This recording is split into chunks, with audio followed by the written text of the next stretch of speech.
Bagaimana Trust Wallet memberikan keamanan dan kenyamanan bisnis kita? Oke, yang pertama, Trust Wallet adalah aplikasi decentralized yang dibuat di dalam handphone kita untuk menghubungkan aset kita ke blockchain. Tidak ada informasi tentang Trust Wallet, nama Anda, nomor handphone Anda, email Anda, nomor KTP di dalam Trust Wallet. Setiap kita membuat akun Trust Wallet, pasti akan dibuatkan dua kombinasi angka. Yang pertama adalah address wallet atau public address, yang kedua adalah private key atau sering disebut 12 frase.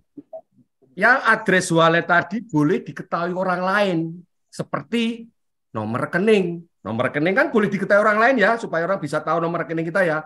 Itu boleh, namanya address wallet. Sedangkan yang kedua adalah private key atau 12 frase. Ini yang tidak boleh diketahui orang lain. Seperti hanya apa? Seperti di dalam rekening kita, itu adalah ATM dan PIN-nya. Selama Anda ATM dan PIN-nya Anda yang pegang, tidak dikasihkan siapapun, uang sampean masih ada di rekening bank. Ya. Tetapi kalau dikasihkan orang lain akan hilang. Jadi 12 frase itu adalah sifatnya sangat rahasia dan hanya milik Bapak, bahkan hanya untuk keturunan atau ahli waris Bapak. Jangan diberikan ke sponsor, ke upline, ke saya, ke siapapun. Karena setiap orang tahu akan dia simpan. Siapapun yang tahu 12 frase Bapak, address wallet kita, itu nanti bisa mengambil, bisa mentransfer ke wallet yang lain. Ya, tetapi ingat, karena ini adalah desentral, ketika terjadi kelupaan, terjadi kehilangan, Bapak tidak bisa minta tolong ke siapapun. Tidak ada admin di blockchain. Kalau di bank, Bapak kehilangan KTP, kehilangan ATM, kehilangan PIN, buku tabungan, bisa dong ke kantor BCA atau BRI. Nanti kita menunjukkan surat kehilangan dokumen kita, menunjukkan KTP kita, akhirnya dibantu di-reset, Bapak dikasih lagi ATM dan PIN-nya. Itu karena bank adalah finansial yang bersifat sentral. Ada adminnya, ada kantornya. Tapi kalau Trust Wallet itu tidak ada admin, tidak kontrol. Makanya 12 frase itulah sebetulnya nyawa dari aset kita. Itu yang harus kita simpan. Dan tidak boleh diketahui orang lain. Sampai kapanpun itu kita miliki, kita bisa memiliki aset sampai kapanpun. Dan ini tidak bisa diretas. Ya, artinya tidak bisa itu 12 frase itu tidak bisa dikarang. Setiap satu akun wallet dibuat siapapun akan diciptakan dua kombinasi tadi, address wallet dan private key. Di wallet Bapak, di HP Bapak ada aplikasi Trust Wallet. Tapi di Trust Wallet Bapak itu Bapak bisa membuat banyak akun. Akun 1, akun 2, akun 3.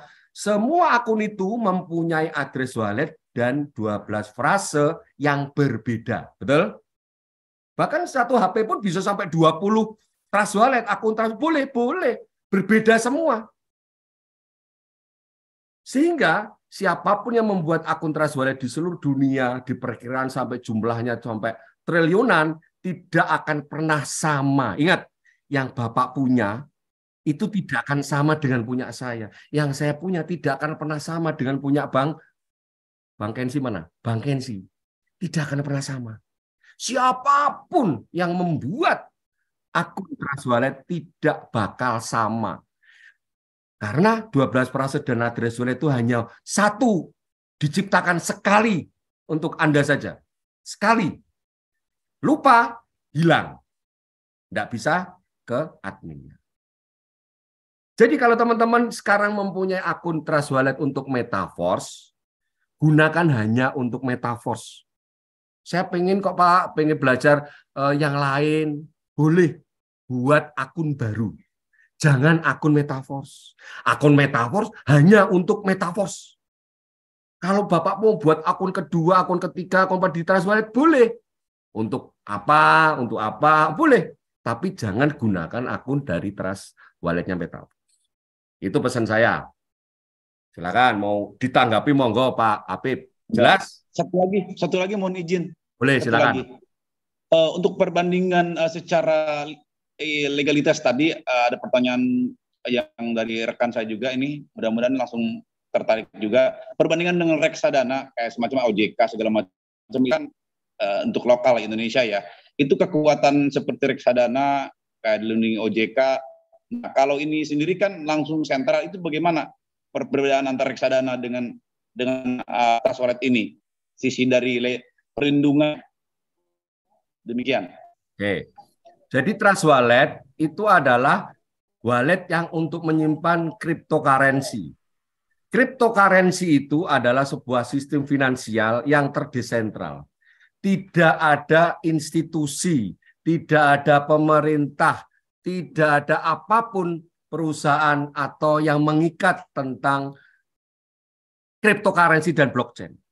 Negara manapun tidak bisa menghentikan cryptocurrency. Jadi kalau Bapak bilang Bapepti atau OJK tidak punya kewenangan terhadap cryptocurrency. OJK hanya mengatur masalah keuangan fiat, rupiah. Orang perusahaan yang bergerak di bidang finansial ngumpulin uang. Seperti Bapak punya wallet Dana, OVO, GoPay, kemudian beberapa aplikasi wallet atau bank, BPR, bank-bank yang kita tahu, itu kan menggunakan rupiah, bukan? Itu yang diatur oleh OJK, Pak.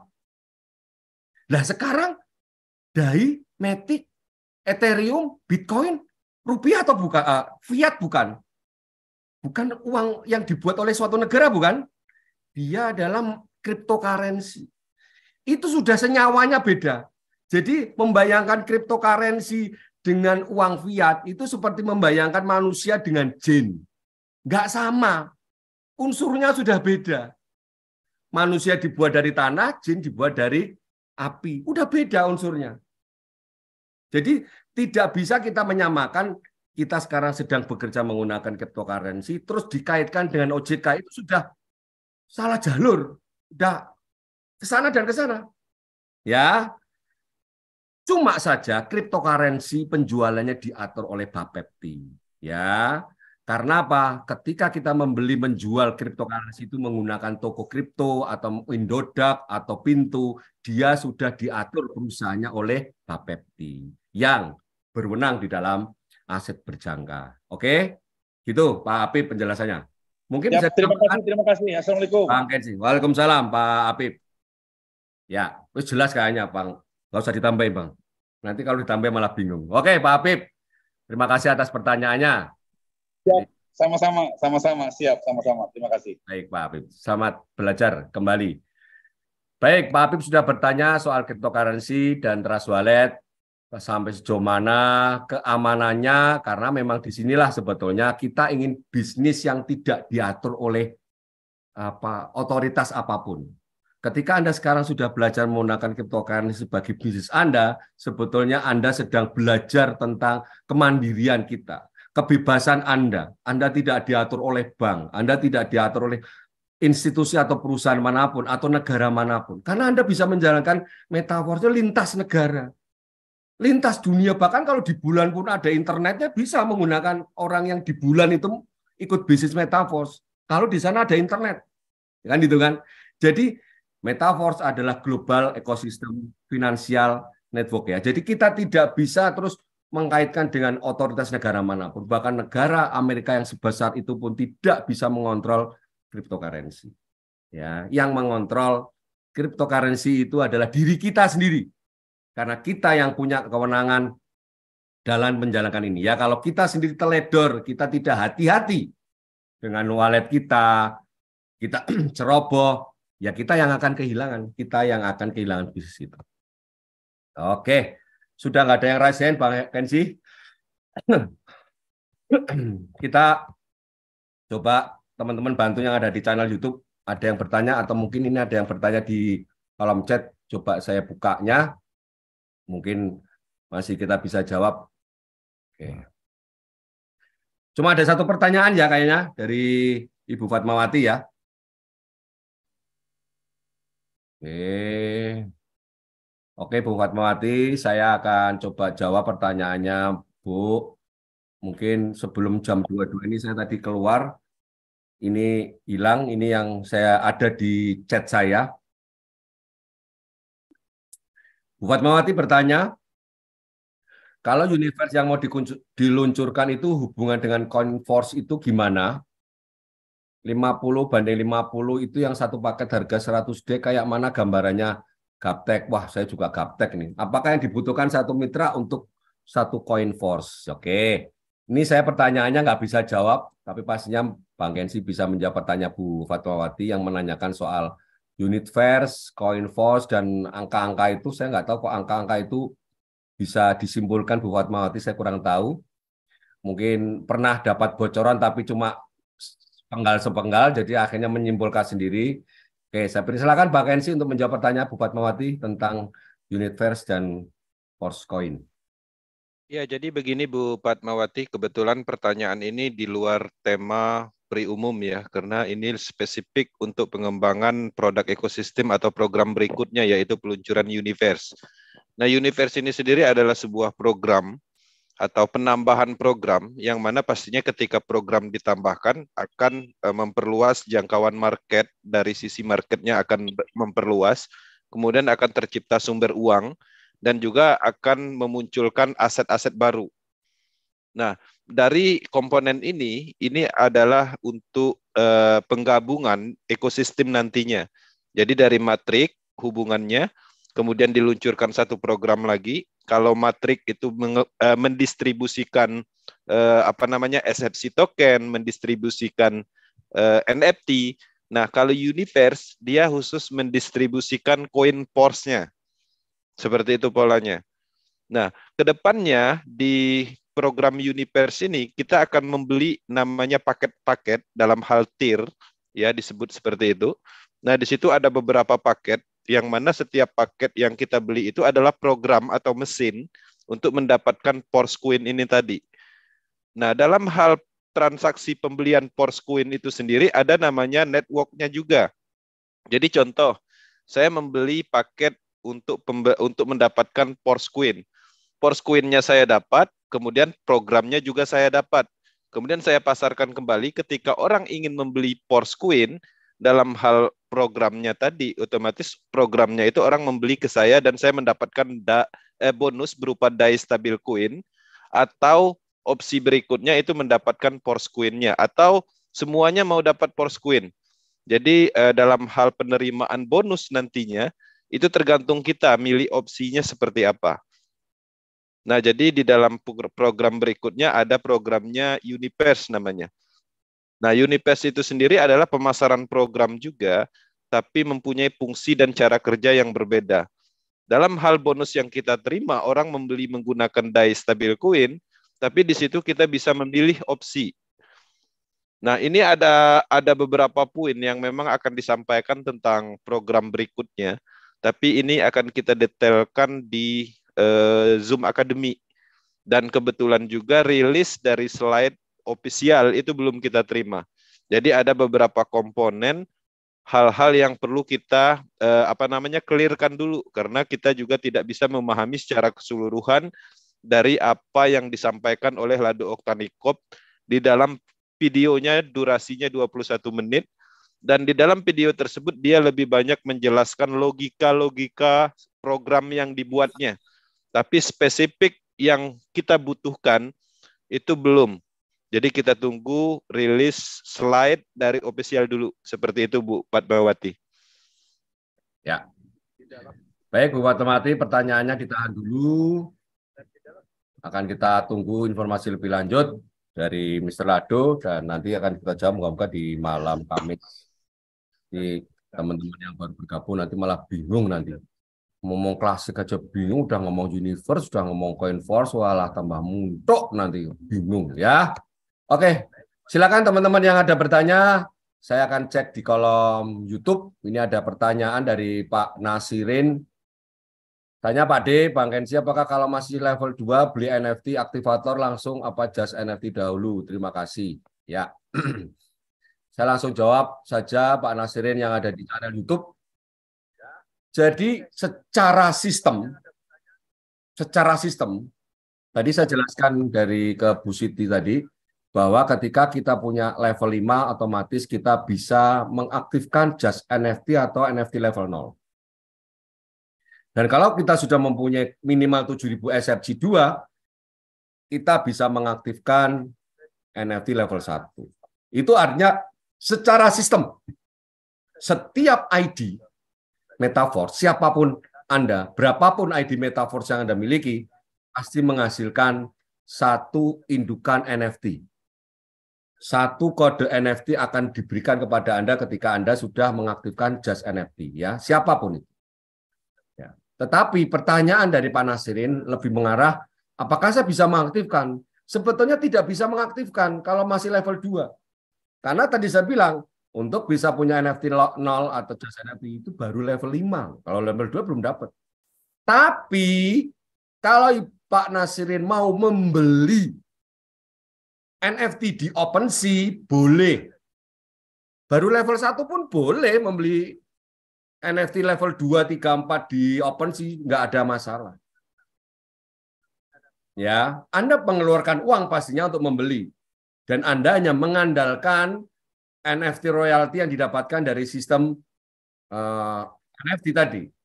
Karena Anda sebetulnya sejatinya belum punya jaringan, belum punya level, belum punya mitra. Anda hanya mempunyai NFT saja. Bisa kalau Anda membeli secara manual di OpenSea. Tetapi secara sistem, Anda belum mendapatkan NFT jika Anda di level 2. Karena tadi harus level 5 minimal untuk punya just NFT. Jadi jelas ya pertanyaannya. Secara sistem, ketika Anda mempunyai ID Metaverse, Anda diberikan indukan NFT, satu jenis NFT yaitu just NFT. Dari just NFT yang Anda punya, Anda pompa SFJ-nya, Anda bisa membuat banyak NFT di dalam ID Metaverse. Tapi kalau Anda jual NFT Anda dari sistem Anda, ID Anda tidak bisa mempunyai NFT lagi, kecuali Anda membeli dari OpenSea. Makanya yang punya NFT, kalau Anda sudah jual, Anda sudah tidak punya. Kalau Anda pengen punya, Anda harus beli lagi. Anda harus mengeluarkan uang kembali. Waktu dijual dapat duit. Tapi kalau punya NFT, ya Anda harus beli lagi. Kan? Buat apa? Jadi sekarang, jangan berpikir, saya nggak punya NFT, nggak punya duit. Oh jangan. Saya bilang, NFT itu hanya bonus, hanya tambahan, hanya imbuh kalau bahasa Jawanya. Yang terpenting, Anda fokus dalam pergerakan penjualan level 1, 2, 3, 4, 5, 6, 7, 8, sampai 12. Itu uang besarnya. 100%-nya di sana. Dan langsung masuk ke wallet Anda. Tanpa nunggu setiap bulan, setiap hari, setiap minggu Anda bisa menghasilkan itu. Dan ketika jaringan Anda berkembang, jaringan Anda, mitra Anda membeli level kembali atau reinvest, belinya ke Anda. Karena Anda adalah sponsornya, bonus akan masuk kembali kepada Anda dari mitra Anda yang sama. Jadi kita bisa menghasilkan bonus berulang kali dari mitra yang sama. Ketika mitra tersebut aktif dan terjadi reinvest, belinya ke Anda sebagai sponsornya. Disitulah sebetulnya passive income-nya. Bukan hanya berpikir NFT sebagai passive income, tetapi dari pembelian level mitra Anda, itulah adalah passive income Anda. Oke. Cukup. Itu aja Pak Nasirin dan yang lainnya. Oke, saya lanjutkan. Pertanyaan dari Bapak Sutradi. Malam Pak D, mau nyuk. Mau nanya nih saya dari Lombok. Yang saya tanyakan sampai level berapa ya bisa saya jual karena saya baru join level 1 gitu. Oke. Bapak Sutradi yang terhormat, level yang Anda miliki berapapun bisa Anda jual. Tidak harus punya level 3, level 4, level 5 baru jual. Enggak. Bapak punya level 1, produk Anda level 1. Ya Anda Bapak bisa jual level 1. Anda tidak perlu menjual level 2. Karena kalau ada orang membeli level 2, Anda dapat bonus. Bonusnya diberikan kepada sponsor Anda. Jadi, kalau sekarang join di level 1, berjuanglah untuk menjual level 1 kepada siapapun. Secara otomatis nanti level Anda akan naik sendiri kelas. Akan membeli level 2. Ketika 6 titik sudah terisi di level 1 Bapak, baik penjualan Bapak maupun penjualan dari sponsor atau dari limpahan siapapun, Anda akan bisa membeli sendiri level 2. Demikian juga ketika nanti level 2-nya terjual 6 titik pertama terbeli, laku, Anda akan otomatis naik mempunyai level 3 dan seterusnya. Sehingga sebetulnya kita mempunyai level itu tidak harus dengan uang besar. Kita bisa mulai dengan uang kecil. Asal Anda lakukan promosi, Anda jual, level Anda akan naik dan Anda mempunyai, semakin Anda punya level, Anda mempunyai level itu semua. Jadi kalau Anda punya level 5, Anda sebetulnya punya level 1 yang Anda bisa jual menghasilkan 5 dai. Anda punya level 2 yang bisa Anda jual yang menghasilkan 10 dai. Anda punya level 3 yang bisa Anda jual yang menghasilkan 20 dai. Anda punya level 4 yang punya 40 dai yang menghasilkan 40 dai. Anda punya level 5 seharga 80 D yang Anda bisa jual dengan bonus 80 D. Anda lihat, 1, 2, 3, 4, 5. Anda punya 5 dagangan. Anda punya 5 sumber penghasilan yang untuk Anda jual. Saya punya cuma 3 level. Ya cuma 3 level yang Anda jual. Yang Anda dapat keuntungan. Bonusnya $5, $10, $20. Saya punya 7 level. Ya Anda punya 7-7-nya level. Siapapun yang punya level itu mempunyai produk yang Anda bisa jual dan semuanya bisa menghasilkan bonus pada Anda. Itu ya, Pak Sutradi ya. Jelas? Silakan dikasih like, share, atau komen. Kalau sudah jelas dari perjawabannya.